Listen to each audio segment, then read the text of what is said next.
Howdy, y'all. My name is Abe Klein. I am a licensed professional counselor. I operate in Pennsylvania. I have been working in the field since 2016 and licensed since 2019. And I specialize in working with geeky clientele. I love getting to use anime, manga, video games, tabletop role-playing games, comic books in the context of my work with my clients.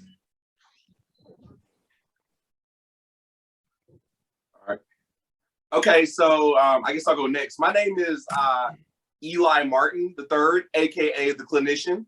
Is my code name or my alias or what have you. I have a background as a licensed professional counselor, been practicing since 2012.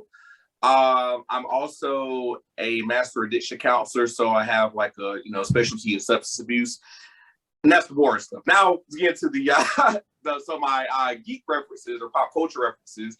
I really am into anime. Love anime, love sci-fi. So, definitely, I don't know if there's any Star Wars fans out there or not, but definitely a huge Star Wars fan, but, definitely have a passion for anime and love incorporating, that style into my treatment. For any of you guys who have seen the anime Samurai Champloo, when you think about the anime, like just looking at the title itself is almost like an oxymoron, because when you think of samurai, you think of order, structure, basically, stability. But Champloo is actually the opposite. It's unorthodox. It's a gumbo pot of different styles that are incorporated. It's like a mixture. And that's me. I'm the Champloo in Samurai Champloo, if you think about it, and it kind of correlates with the characters. So just a little fun fact for that. But that's me, Eli Martin. Oh, and also I have a podcast, Comics and Coffee, you can check out as well on YouTube. Shameless plug. Not about no shame there. I always thought that was just kind of a word they made up. Thank you so much. I'm gonna have to look that up. No problem. Yeah, it's actually a real word, right? Yeah, it's crazy. Joe?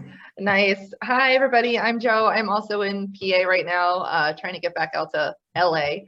I like it a little better out there. Oh my gosh, I don't know. I'm a licensed psychologist in the state of Hawaii and Florida. I know, I'm all over the place.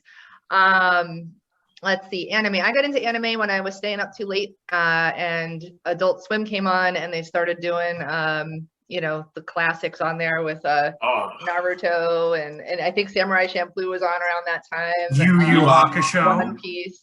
What's that? Yeah. Oh, anyway, so that's why I fell in love with anime, although I can't remember because I'm so old now, if it was on subtitled or dubbed, but I'm a snob and it has to be subtitled. It was dubbed.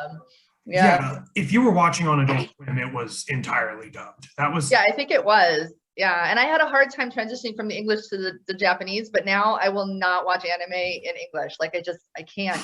I've actually self-taught myself Japanese. I passed the basic proficiency test, just self-study from my Japanese coach on the good old Nintendo DS. And when all the bookstores were going out of business because the internet came a thing, I went and purchased all the Japanese workbooks. So little proficient. I'm better at listening than I am at speaking, so don't ask me to say anything. Nihongo wakarimasen de yo. What's that? Nihongo wakarimasen. Yes. Hi. Yeah, so I like to use anime, and I work with a lot of teens right now. I run my own virtual private practice, and I work with a lot of teens, and pretty much every teen I meet these days is a huge anime fan. I'm covered in anime tattoos. I go to the cons. I'm working on cosplay. I'm not that great at it, but I call it Frankenstein sewing. So I don't follow patterns. I just kind of run with it and have fun. Nice. Yeah.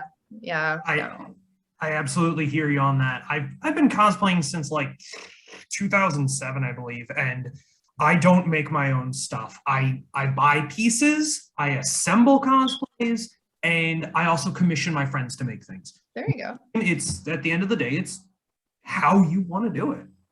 Yep, that's true. I have a saber outfit from Fate Stay. Wait, which saber? And I've never worn it because I'm just a coward, I guess. So one of these days, my goal is to wear that saber outfit to a con and not be afraid. Nice. Totally valid. One of these And when days. you- I have the whole thing. So, You saying Fate Stay Night saber, like yes, Arturia saber? Okay, cool. yes, definitely. As a longtime Fate fan now, one of my favorite topics of conversation is, you say saber, which one? King Arthur saber, which one? Da, da, da, da, da, da, da, da. Right, there's so many versions now. Yeah, and it's a rabbit hole. And as a history buff myself, I love the Fate series because it's how do we want to take this historical figure, bring them in and do wild stuff with them, such as let's take what's his name, Thomas Edison, and make him a big beefy dude with a lion head, because why not? But anyway, we're getting off topic. Yes. All right, I think so that's where do all we I want had to start? Oh, cool. So where do we want to start? Do you guys? So I know that for me, something that I like to do with my clients is to conceptualize a lot of mental health concepts as anime concepts, this and that. I wanted to, like, one thing I was thinking we could discuss is how some of our favorite concepts to use with our clients. The hero's journey is like the main one that I use like all the time. Yeah. That's a good idea. Yeah. And you could definitely like with the hero's journey, that's an interesting dynamic because you can take really that applies to anything, really in life. But just to give like any like more context to that, like you can even look at Midoriya, for example, and like incorporate like Midoriya from My Hero Academia. Like he's this kid who basically has this, really wants to be this hero, right? But the irony is, the spoiler alert, if you guys haven't seen it, first episode at least, he just doesn't have it. But something happens to where that basically takes him on this journey because he's granted, a certain ability that allows him to grow throughout the series, and you're taking him out of his normal environment, right? Which is, I guess, like Act 1. And then he's going through these different phases, and just his development and arc, is interesting. And that's kind of and you can apply that to real life. So you could take, has anybody in general, been in a situation where, they were kind of in their comfort zone, right? Maybe you grew up, like, if you're like me, you grew up in a small town, very country, very rural area, everything's divided by a railroad track. And, I'm just, you're just country bumpkin and you're just growing up in a rural area. You don't really know anything outside of that. But then one day, hey, you actually decide, like, I got a scholarship, I'm going to college, that can lead to things. And then you go on this quest from there, and you're kind of outside your comfort zone. You go to this whole new world, and you realize how big the world is, and how small your location that you were like kind of at, is how tiny that is. And you just go on this like this like quest, and you go through these different arcs of, finding out what you want your major to be, what do you want to do as your profession, like how are you going to impact society, or like really just finding yourself, really is what it comes down to. So I think like when you can relate that, right? And that's the cool thing about anime, you can relate that. There's a lot of like philosophical concepts and ideologies that you can relate to people's daily lives. And yeah, I think that's a great way to start off, is a hero's journey, because you can really tie a lot of things into that dynamic. I fully agree with that. And that's never something I've looked at, the concept of the hero's journey in the context of one's own mental health journey. And I know it's something that I don't use the concept of the phrase hero's journey.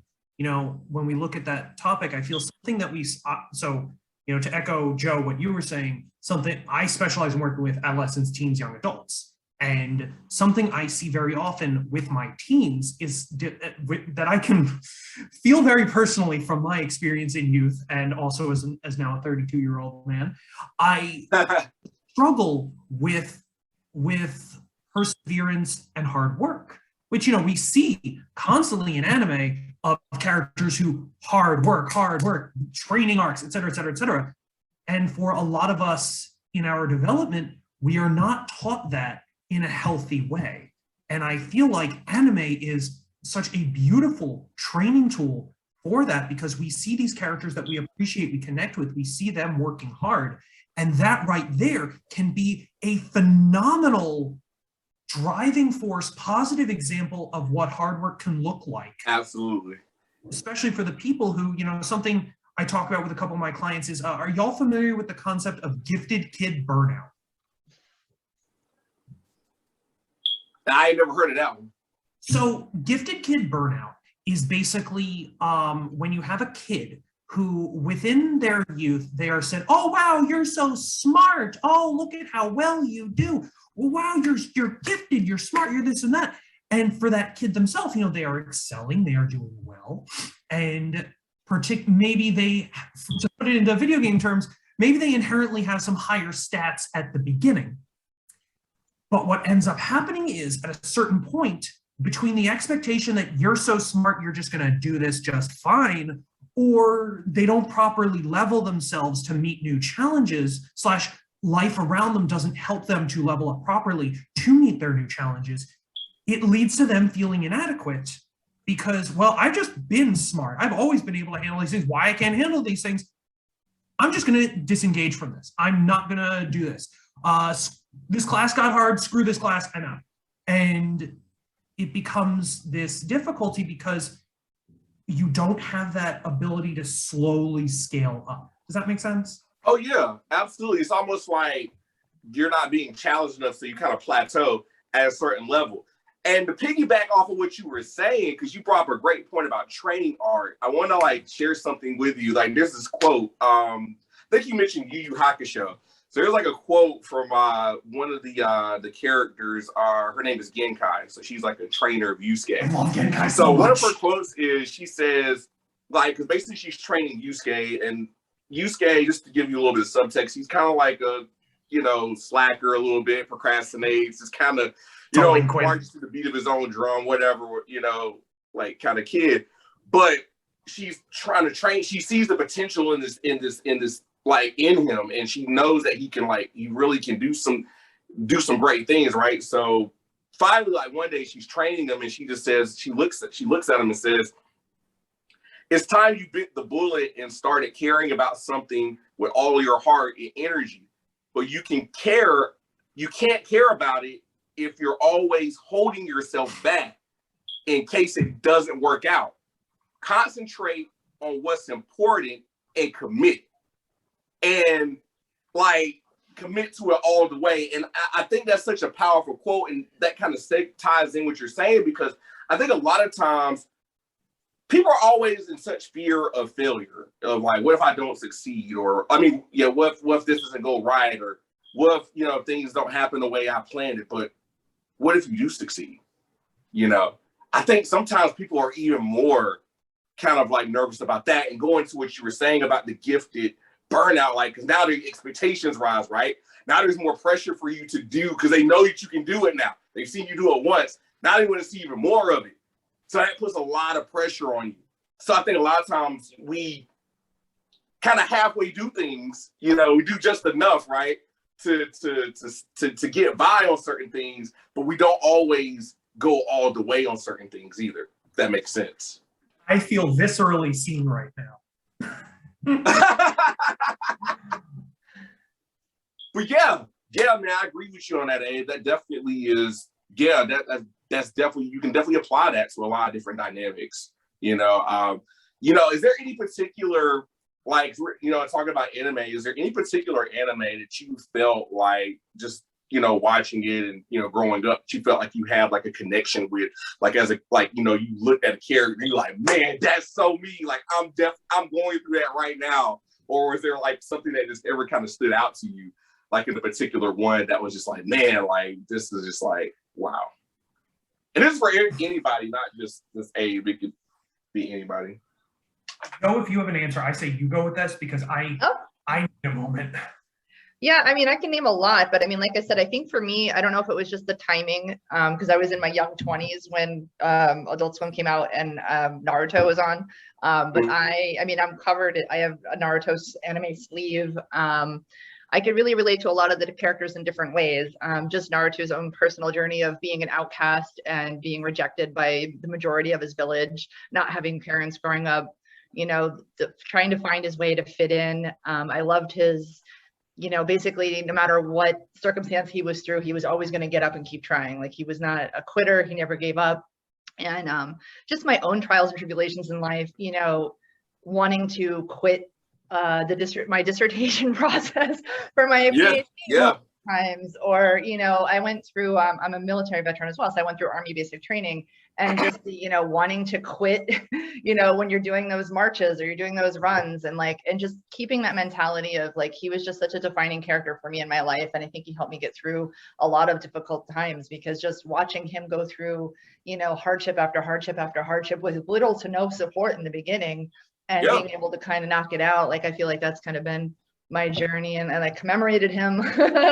You know, I got his journey on my arm, and it's actually interesting now. I don't know how old everybody is that's listening, but my anime sleeve is probably about 15 years old, and at the time, really you would not run into people that knew anime. And now all the time I'm running into almost every teenager I meet is like, oh my God, it's Naruto. Oh my God, it's Naruto. So now I'm like wanting to wear long sleeve shirts and stuff, because before it was cool because nobody knew who it was, but now everybody knows who it is, which is cool. Yeah, it's kind of become different levels, you know, but yeah, it's interesting. Or in the right situation.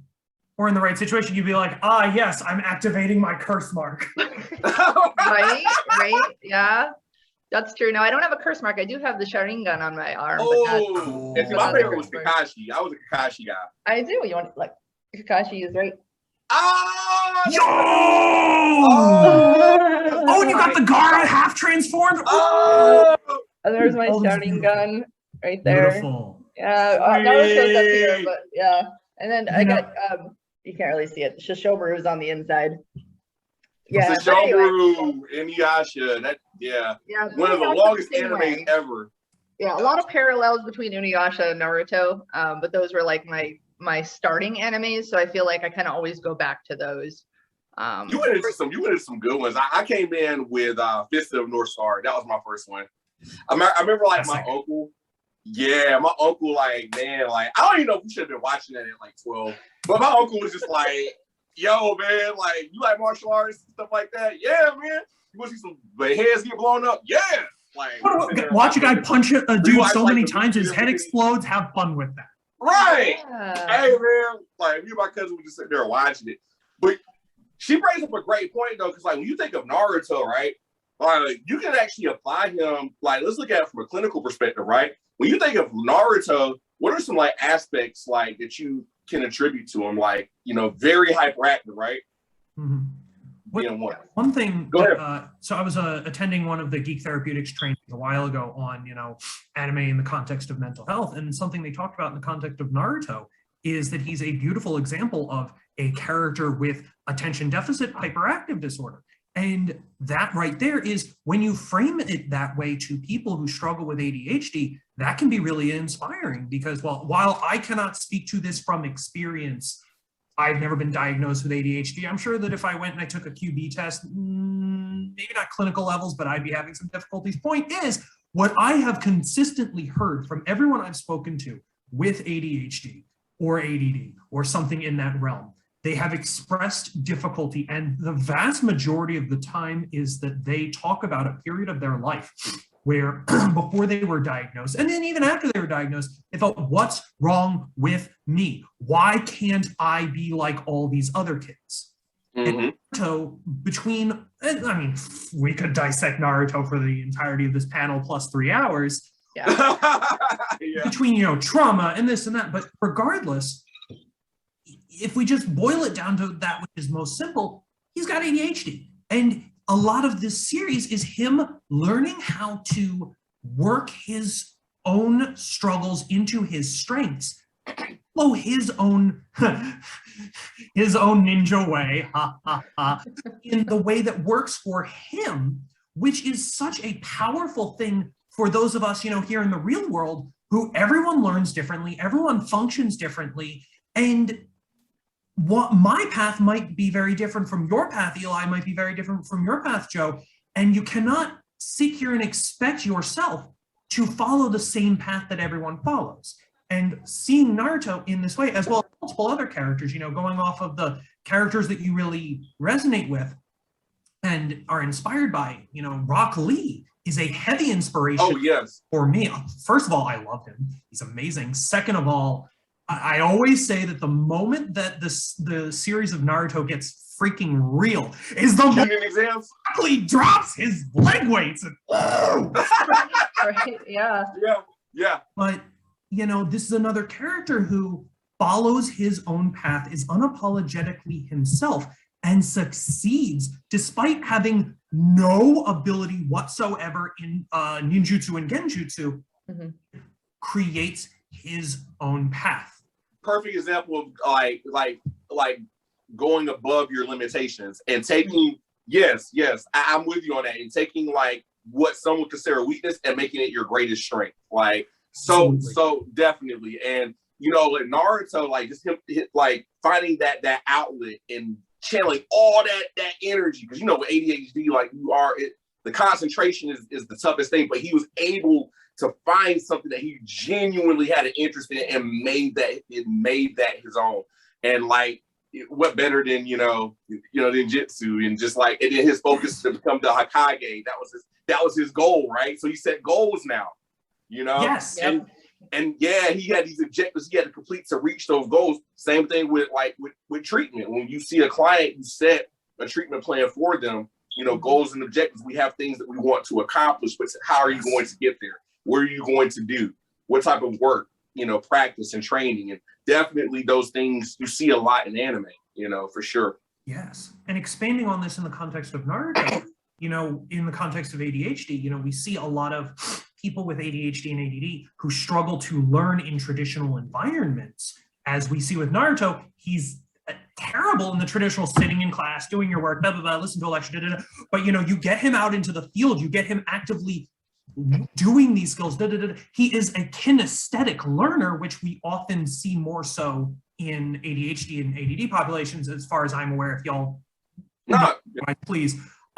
But like, he gets out and he learns and succeeds in the way that works for him. He goes and trains with the frogs, learns by doing. And he does. He learns the Rasengan in record time and proceeds to come back and save the village. Oh God! You just gave me you just triggered something. You just gave me like a light bulb. Like, you talk about the different types of learning, right? So you can take somebody and that's so important, because I think a lot of times, when you're dealing with, especially like with adolescents in school, sometimes it's really hard as a teacher, because they can be overwhelmed, right, with so many different kids. But that is important, because you do have different types of learning. Like, I'm more of, I have to actually do it to learn it type of guy. And I would use the parallel of Sasuke and Naruto. So like, Sasuke is someone, he's observational. Like, he can see something and he has like that. Almost like technically the Sharingan, right? But yeah, and he just gets it. Naruto actually has to work a little harder. He has a different avenue, and makes sure he has to implement it a couple of times and do repetition over and over and over again until he gets it. But he'll get it. But it's just a different path. And I think that's such an important thing you hit on when we're dealing with just different challenges and barriers. Is how do we process things? How do we learn? We're all unique. And that's another way that anime can be utilized as an example of that, yeah, definitely, man. Definitely hit the nail on the head with that, for sure. Yeah. I dig it. And, going back to the whole concept of characters that we connect with, there's one of my favorite interventions with clientele that I would love to get y'all's thoughts on. If you already do it, how would you use it? Something I love to do. This was when I was getting supervision for my LPC licensure. My supervisor, who has no background in anime or anything like that, she talked about the importance of, in situations where we need to experience the feeling of support, something that we can do is we can imagine a person, either real or fictional, create someone, whatever. Imagine them listening to us, hearing us, giving us a pep talk, stuff like that. I frequently give this to my clientele. I ask, what characters do you connect with? What characters do you look up to? What characters would you want to give you that pep talk? I've given that to one client and they said, okay, blah, blah, blah, blah. They come back and they say, oh yeah, I thought about what you talked about, and imagine Captain America listening to me, supporting me. And, I use this in myself in my own life. There's a character that I really connect with and look up to I don't know if this is moving slightly out of the realm of anime and more into video games, but still, technically there's an anime for it. The Persona series, are you guys familiar? Heard of it. Heard of it, yeah. Heard of it. So, and side note, Joe, regarding what we were talking about earlier about the SMT series, the Persona series is part of the Shin Megami Tensei universe. So, okay. Fun fact. So if you end up Shin Megami Tensei 5, go play Persona 5. Everybody watching this, go play Persona 5 Royal. Best game ever made. You will cry. It's wonderful. But in it, I won't go too much into detail spoiler-wise because I encourage everyone going into it to go into it as fresh as you can, because a lot of the points pop beautifully when you don't see them coming. But there's a character in it, his name is Sojiro Sakura. When you first meet him, you play this teenage character who you name, and he comes under the care of Sojiro after being falsely accused of assaulting a politician. And basically Sojiro says, yeah, kid, I'm only doing this as a favor to blah, blah, blah, blah, blah. And he's very, gruff, this and that. And then across the game, he opens up, he softens, you realize that he starts off as awful dad and turns out to be amazing dad. And nice. I both relate to that because I see that as myself in like 20 years, as well as I respect that and I appreciate that and I seek that. And so something that I will often do when I am feeling lonely, downtrodden, struggling, I will imagine Sojiro in front of me with a cup of coffee. He owns and runs a coffee shop. So and, speaking my struggles to him, sitting, nodding in his very hunched stance and speaking to me, encouraging me, et cetera, et cetera, et cetera. Is this sort of thing anything y'all have either used yourself with clients, what have you? And hold that and keep talking. I will be right back. Excuse me. Well, nah, just like he brings up a good point. What intervention I like to do is I'm more of I like using visuals. So like going back to, for example, like Yu Yu Hakusho. For those of you guys who have not seen it, like it's an older anime, so I'm showing my age a little bit. It's a 90s anime, but it's really good. It actually still holds up pretty well for anyone who's into Hunter x Hunter. The same creator of Hunter x Hunter, like, kind of built his name and reputation off of Yu Yu Hakusho. Just to put that out there. But one of the things that's cool about it is the first episode. Oh my God! Alone, if you watch, don't watch anything else of the series, the first episode to me is so powerful.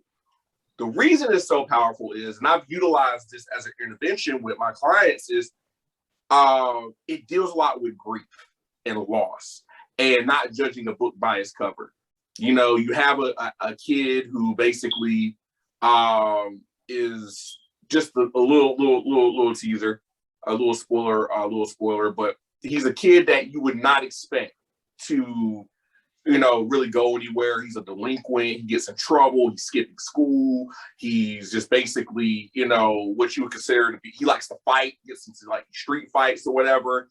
And it's just basically showing his whole day. So it kind of starts off as like a slice of life type of anime. So he's going through his whole day and he just sees this kid playing on the corner, playing with a ball. And, he's like joking with the kid, and you're like, which is uncharacteristic. It's kind of out of character because you see how his whole day was. It's like this kind of bully acting type of delinquent. And, he tells the kid not to play in the road. The kid ignores what he says, and he, does something. He pushes the kid out of the way and then like saves the kid. But in the course, something happens. Like he, is no longer with us. So the whole rest of the episode is basically exploring what people thought of him after his death. And he's a spirit, so he gets to see how people perceived him. And it's so powerful because there's one character who he pretty much beats up every day, who goes in there and he's just pouring his eyes out, man. And it almost made me kind of cry. But the reason I love cool bars so much. I utilize that episode is because, for one, you can process the different stages of grief. It touches on denial. It touches on, bargaining. It touches on anger. It touches on all of them. And you can utilize the episode, or what I do with my clients, I utilize the episode as a psychoeducation. It's like a 22-minute episode. So you can utilize the episode as a psychoeducation. It's the first episode, so hell, they might even learn about new anime, and they actually are learning about grief in that process, and maybe in seeing how others process grief, how he processes his own, demise. You can also learn maybe, oh, okay, wow, I'm not alone, or I actually can kind of relate to some of these aspects. Maybe that's how I would feel, if I lost certain things. It kind of starts the topic. It starts the conversation, if that makes sense. So that's one intervention I utilize as well. And I do a lot, like, I actually have like a library or just certain episodes that really, I think, apply to different things, that I keep a catalog so I can just kind of go to, when I'm working with clients, and I can just kind of pull them out.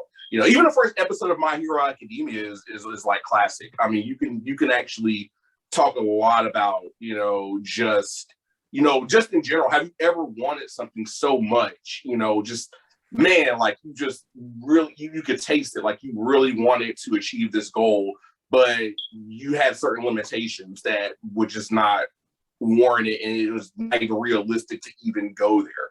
Like, for me, like I wanted to play football. I was like, man, I'm gonna play football in college, and I'm gonna, do all these cool things. I got injured or whatever, and I had a limitation.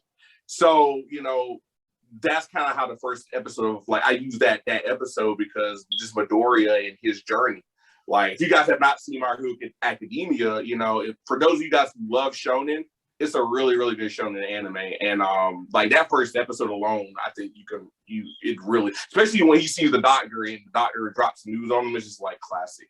And it's just like, man, but I utilize that scene a lot to show, like that correlation, that connection, that relatability. I just really think that's really the biggest takeaway with anime in general is it's really relatable. It's surprising sometimes, I think, to a lot of people how relatable it is. Some people, and even people who aren't into it like that, it's still interesting because I can still draw from certain things. Like I can use like certain music, from like Samurai Champloo or Cowboy Bebop, and they'll be like, man, that's a dope tune. Like where'd that come from? I'm like, oh, that's not Cowboy Bebop. That's Samurai Champloo. That's, whatever. That, and they're like, oh, what's that about? And then you tell them, and then they're like, what? Like, is that deep? So, as a side note, and then after that, Joe, I would love to hear from you because I don't think we've heard from you enough yet.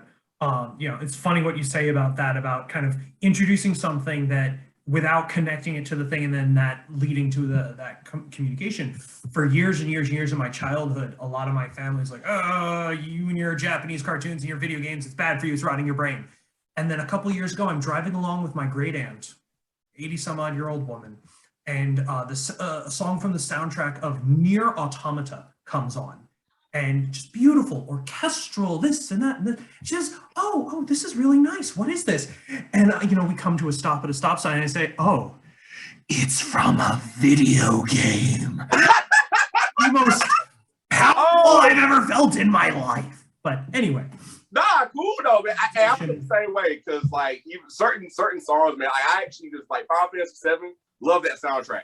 Like, man, when they did the remake, oh my god, man. But fanboy. All right, but yeah. Anyway. Good. Joe, you're I'm still here.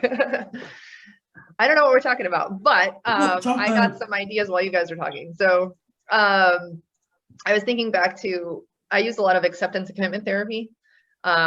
So one of the things with the anime, the crossovers that I like to use is the values and goal setting, because you guys are talking about, like watching these characters, like we can easily identify like what are their values. Okay, what do you think their goals are built on those values, and then helping them, because for my adults, I have a lot of adults that are like, don't know the difference between a value and a goal. And then when I tell them what the difference is, then they're like, I have no idea what I want my values to be, because I've been brainwashed by society to what my values should be. And I don't agree with those. So I've just been kind of flailing around because I'm not really sure where I want to go.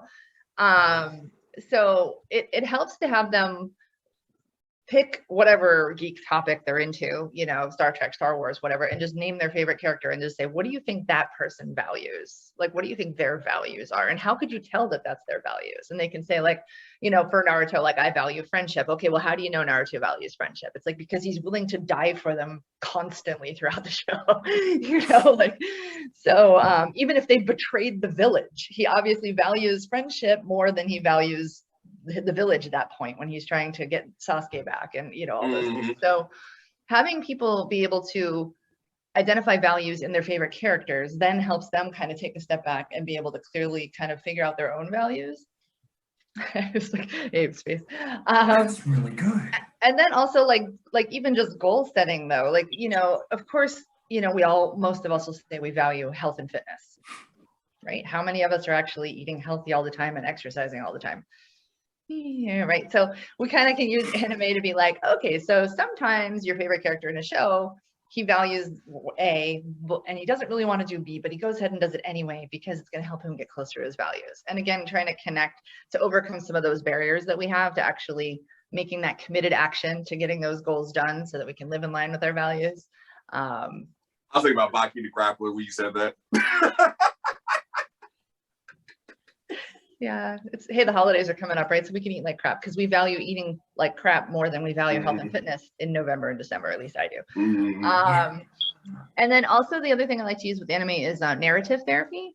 So I like to do a lot of, I get a lot of people that like to write. So I get them to write fan fiction or rewriting the story that they're telling themselves. So when we're anxious, you know, oh my God, this is going to happen, or what if this happens, or what if that happens? So I have them stop that completely. And I'm just like, okay, so write down worst case scenario, what do you think can go wrong? And then again, with narrative therapy, you're, okay, so let's say you're afraid of going on a plane. Okay, so you're going to go on a plane. Well, what's the worst thing that can happen? It can crash and you can die. Okay, so if it crashes and it dies, then what? Then they're like, well, I guess I'm dead. And I'm like, cool, so what are you so worried about? Right, like kind of helping them write it out so they can kind of realize that like worst case scenario is not like, you know, like it's bad, but like there's nothing you can do about it. You know, if a plane crashes and you die, like you can't, worrying about it doesn't make the plane not crash. Right, like the flight attendants don't come on and say, okay, everybody, so I want everybody to worry super hard right now because if you don't worry hard enough, the plane is going to crash. Right, so anyway. So Power like of belief holds up the plane. Right, fear keeps the plane afloat, right? No. But you know, having people write narratives, so writing out their fears and then rewriting their fears, right? So like change something about the story you just wrote to make it not possible. So another example I like to use, you know, let's say for nightmares, people are having nightmares. So you're having a nightmare about being in a car crash and it goes over a bridge and lands in the water and you drown. Okay, so rewrite that dream to the car hits the water and you become a sea monster like Luca and all of a sudden you can swim. Problem solved, right? Or you can fly. So as the car is going over the bridge, you take flight, you're fine, right? So having people kind of rewrite the nightmare and then you're supposed to rehearse that before you go to sleep so that hopefully it intermeshes before you go to sleep and then the new improved nightmare happens and you know, it becomes a superhero dream instead of a doom and gloom dream. So That's I like dope. to use anime like references for that. Yeah. Yeah. Dope. All right, now we're going to take a couple of minutes in case people have any questions. I don't know if they do, but let's find out. Does anyone have any questions regarding anime, regarding mental health at all? Yeah, people aren't going to want to chat, which is understandable because you know, we're dealing with mental health issues. But yeah, I mean, so go ahead and remind everyone who you are, where they can find you, and we'll wrap up. You said they aren't going to want to chat. Is that what you said? No, they're a little shy. That's fine. We don't. Yeah, just let everybody know who you are, where they can find you, and we'll wrap up. And may I suggest adding something on to that? Yes. So I fully agree with that. And I think each of us should put forth one series that we staunchly recommend people go and watch, whether it be for mental health reasons, personal reasons, whatever. Cool. Sure. Cool. Okay, so I'll just go first. Again, Dr. Shaw, Joe, my website is artemisparenting.org. So ARTEMIS parenting.org. I service Hawaii and Florida residents. I don't know where you guys are at. I'm going to be starting a YouTube channel yet, but I haven't. So I don't know. And I might go to, I would say Naruto, although Naruto is like a lifetime commitment because it's like, It is. I mean, I've been wanting to rewatch it, but I feel like I don't have 3 years of my life to dedicate again. So if you don't have time, if you're looking for a time sink, Naruto is where to go, because you go Naruto Shippuden, all the movies, then Boruto. He has a kid now, so I mean, just it's the gift that keeps on giving. Like 20 years later, I'm still yeah. Yes, so I would definitely check it out. And if you're not interested, if you don't have that much of a time commitment, just watch some of the movies, right? Because movies are like, I would say anime movies are a great like feel for if you want to jump into the series. I actually don't like the movies as much because I feel like they don't give as much detail, and you're kind of like, if you didn't have the context of watching the series, you might miss some stuff, but it's kind of like a good way to get your feet wet. So cool. All right. So I guess I'll go next. So yeah, my name is Eli Martin, and I go by the Clinician. So that's TheCliniCian, and you can find me on Instagram at the Clinician #1, and you can also check me out on YouTube. Comics and Coffee, but it's spelled a little uniquely. It's spelled CALM, so calm, like you chilling, calm, and mix, spelled correctly, MIX, the letter N, and then coffee spelled regularly, COFFEE, Comics and Coffee. And you can check out all my YouTube videos there. It's also on Spotify, iTunes. You can check out my podcast on there. And actually, I have a fellow geek therapist coming on next Sunday. So DJ Starfire, so that should be really cool. And you can check us out as we talk about some of those topics. But all right, anime. I think I've said it throughout the entirety of the show, but Yu Yu Hakusho I think is like a really good one. It's a happy medium between long and short. It's about like 112 episodes. But I think you can get a lot out of it. It really incorporates a lot of different dynamics from slice of life to shonen. But on the clinical aspect, it teaches grief. It teaches overcoming, perseverance, empowering confidence. There's so many different dynamics you can pull from it. Just the relatability, processing things, and things of that nature. And Samurai Champloo is another one that I would also recommend. It's definitely really cool in terms of just understanding how the mind works, how we process things, acceptance of a lot of different unique things. It's definitely a gumbo pot of a lot, and it's really cool soundtrack to RIP The New Job Is. And I'll leave you guys with this quote actually from Samurai Champloo. It goes like this: freedom isn't something earned through suffering or pushing yourself. You must accept yourself just as you are and live according to the flow of things that is true to free. So just go with the flow, guys. Go with the flow. Everything works itself out. The river always comes back full circle. And my name's Abe Klein. I operate out of the Philadelphia area. I don't have any majorly front-facing social media yet. I have appeared on, if you get a chance, there's something called the Garbled Podcast. They talk about a lot of things. I've been brought on for some various geek psychology concepts, and I love talking about this stuff. It's my bread and butter. In regards to anime, well, first of all, as previously stated, go play Persona 5, particularly play Persona 5 The Royal. So good. Serious about that thing too. I have feelings. And beyond that, Food Wars is really good. Ignore the fan service in the first couple episodes. It gets better, I assure you. It's phenomenal hero's journey. Also, don't watch that show if you're hungry. Watch that show only if you're eating. It's basically Iron Chef, the anime. And also, something I recently watched that had a strong effect on me was Jujutsu Kaisen. I've actually been using it with a lot of my clients in talking about conscious versus subconscious in the context of the main character and the demon inside of him, blah, blah, blah, blah, blah. Great show. Highly recommend it. It's fun. It's funny. I think it is poised to become one of the new great shonen series of our generation.